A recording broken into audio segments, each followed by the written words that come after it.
वाहितं जलायुः। सभी लोग हाथ में फूल चावल लेकर के भगवान गणेश और अंबिका से प्रार्थना करें।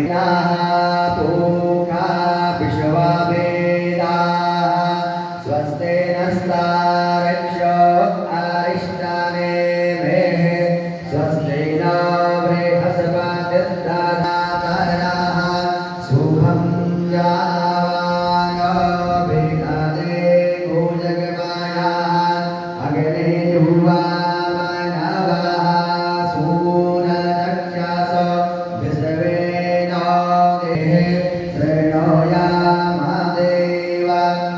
बलिनां पश्येमाक्षाभिर्जातजलाः स्तरेरङ्गे स्तुष्टो वा गुगसस्तानो शकराजरशन्दनो नाम्मा पुत्रासो जगराभितारो भवन्ते मानो मधुयारे रेखादा द्युमा अदितिः पंचजना आदेतर्जा नामादेतर्जागतवम्मा जातो यतः समीहसे तातो सुशान्तिर्भवतु सर्वारिष्टशान्तिर्भवतु।